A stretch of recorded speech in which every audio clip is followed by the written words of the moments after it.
This man is Julius Robert Oppenheimer, Robert in short. He underwent a closed trial intended at destroying his reputation as the most influential physicist in that era. Then, from another point of view, there was Louis Strauss, who underwent a trial for eligibility to become the United States' Minister of Commerce. He told the story of how he first met Robert. Back to Robert. He explained the beginning of his fame as one of the most influential physicists in his era. It all started when Robert studied physics in Germany after finding out that he was really into physics and was a prodigy. At that time, Germany was developing an innovative theory of quantum mechanics. After years of studying, he felt that he had become an expert in quantum mechanics and physics, so he applied for a job and became a lecturer at a campus in the Netherlands. He then met Isidor Isaac Rabi, who brought him together with a very famous German physicist named Heisenberg. In 1927, Robert finally received a doctoral degree and a professor degree at one of the campuses in the US. He then taught quantum mechanics, which were still uncommon in America. He was also close friends with one of the world's top physicists named Ernest Lawrence.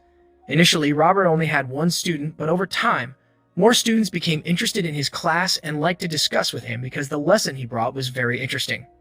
Lawrence then invited Robert to have dinner with the others at an event. Robert's brother named Frank also came. There, Robert met with a woman named Jean, who adhered to the ideology of communism. Since their meeting, they became closer over time and became a lover. It didn't stop there. Robert also met a woman named Kitty and became so close to her that she ended up married to Robert. Jean was disappointed with the marriage, but even so, Robert still kept in touch with Jean.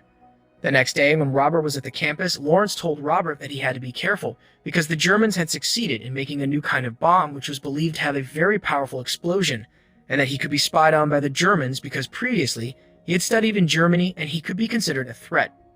Sure enough, soon a general named Leslie Groves came and invited Robert to participate in a project called the Manhattan Project. The purpose of this project was to make a bomb that can compete with Germany's, which was more advanced in making new types of bombs. Since America was left behind in terms of weaponry, they can lose badly to Germany in World War II. Hearing this, Robert agreed to run the Manhattan Project. He then asked Leslie to make 4 research laboratories scattered in a location called Los Alamos that could be reached by using trains, and made a small town in the middle of it, specially made for the workers so they could bring their families on duty that would take a very long time.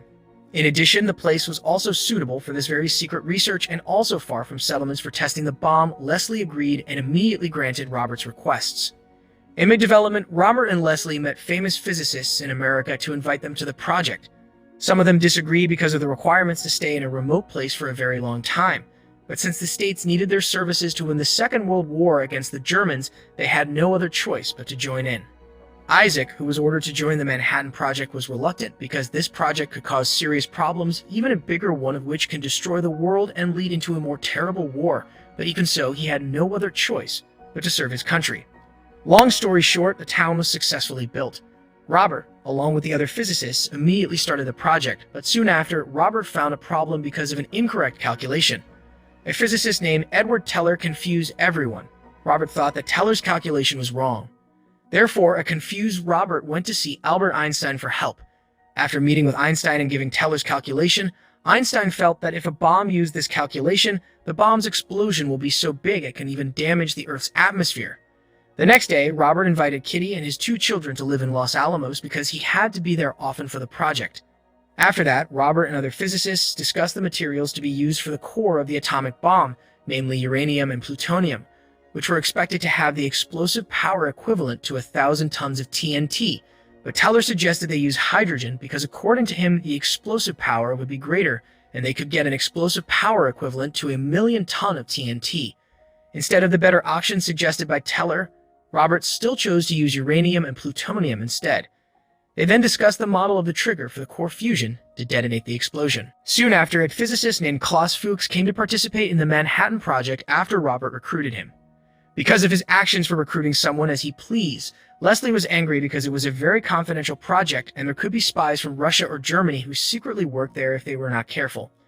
Hearing that, Robert agreed and asked Leslie to recruit his younger brother, Frank, and his best friend, Lawrence. The next day, Lawrence and Frank came to help Robert in the Manhattan Project. In between the project, Robert also secretly went to meet Jean several times without Kitty's knowledge. They even tend to spend the night together. A few days later, during a meeting, Robert's colleagues boasted that they were not making a new weapon, but a new history because the bomb will be a big breakthrough. One day, Robert got the news that Jean had killed herself in the bathroom of her apartment, allegedly due to depression, But there was another opinion if Jean was killed by the American government because she adheres to the ideology of communism, just like the Germans. Jean's death was a hard blow for Robert. After Robert went over his sorrow, he and the others got into trouble because their research was not showing any significant progress. Meanwhile, Teller made the other physicists annoyed for researching the hydrogen bomb, which they decided not to make, so the other physicists wanted Teller to leave the project. Robert finally intervened and started overhauling all the tasks of his colleagues. Klaus Fuchs was appointed by Robert to replace Teller's tasks. Not wanting to lose Teller, Robert finally allowed him to do any research he wanted and would invite him for a meeting once a week. After the tasks were overhauled, the making of the atomic bomb finally progressed. They started by making the model of the atomic bomb, building the tower for the bomb test later, and also testing the mini-scale of the bombs. Feeling progress was made, Leslie asked Robert to complete the bomb in July. Inevitably, Robert had to agree even though he told Leslie earlier that the bomb would be finished in September. Robert came to a meeting attended by several officials and a military general. They discussed the location to drop the bomb on Japan because the Nazis had been defeated, even though the bomb was originally made to destroy Germany. They initially wanted to drop the bomb on Tokyo, but it was opposed because there would be just a few casualties. They all finally agreed to drop the atomic bomb on two cities, namely Hiroshima and Nagasaki, because these two cities were Japan's military headquarters. Moreover, it was estimated that there would be a lot of casualties and for sure, Japan would be forced to surrender. Long story short, Robert succeeded in perfecting his atomic bomb and intended to test it by dropping it from the top of the tower that has been prepared. All the physicists worked together to prepare the test by assembling a smaller scale of the bomb.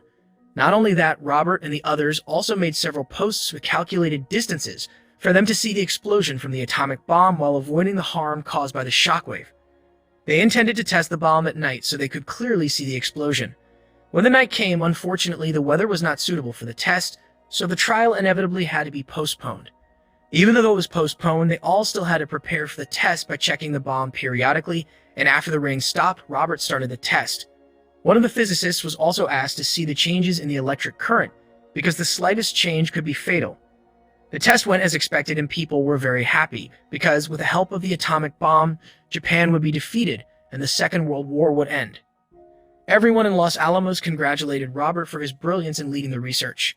The next day after the test succeeded, they managed to build two atomic bombs with a larger size and explosive power. The two bombs would be dropped on Hiroshima and Nagasaki soon.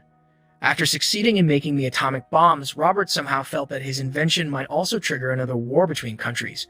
On August 6, 1945, the city of Hiroshima, Japan was successfully bombed using an atomic bomb for the first time.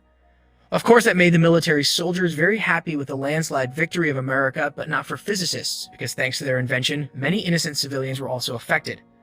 America's big victory famed Robert Oppenheimer's name to the whole world. Robert then went to an event to speak in front of many people who were very happy about his invention, but even so, Robert continued to feel guilty for the death of many people in Japan. He even began hallucinating. The next day, Robert met with the President of America at that time, Harry S. Truman. The President congratulated him on his invention, which managed to save the lives of many American soldiers. During the meeting, Robert told the President that they had to develop cooperation in the field of atomic energy, because Russia would certainly try to develop a bomb that was more powerful than what they had. Hearing the explanation, the President ordered the advancement of Los Alamos for better explosive testing and manufacturing, but Robert, who was still reluctant because of the atomic bomb he invented and the feeling that he had killed many innocent people, made the President angry. The President said that the world certainly didn't care who made the bomb, but who dropped it, and indirectly, President Truman was definitely responsible for the deaths. That night, Robert attended a meeting where he met Lewis, who told him that the person he recruited earlier, namely Klaus Fuchs, is a spy from Russia. Thanks to Robert's negligence, he was suspected by the FBI for being a Russian spy. Robert also attended another event where they announced the number of deaths from the bombings of Hiroshima and Nagasaki. This made Robert's disappointment in himself even greater. After that, Robert met Teller, who told him that the discovery of the atomic bomb did not end the Second World War. Instead, it was the beginning of the first Cold War between America and Russia. After his sacrifice for the nation, he started facing many problems. One of them was his problem with Lewis, who felt humiliated by him during the trial for the export of atomic bomb material. Lewis hated Robert even more because he considered that Robert had incited Albert Einstein to hate him when he brought Robert together with Einstein. Therefore, Lewis contacted someone named William Borden to investigate Robert's past, who had been close to several Germans and was also accused of being a Russian spy. Because of this, Robert had to undergo a closed trial where Lewis ordered someone named Roger Robb to make Robert lose the trial. From the trial, it was revealed that not only about Robert's morale, which was disturbed due to the effect of the atomic bomb he made, but also mistakes from Robert's past, such as appointing project members who turned out to be spies, the death of his mistress, and so on. Even though Kitty knew that Robert was cheating on her, she still defended Robert. Finally, Robert also dared to fight the higher-ups at the trial.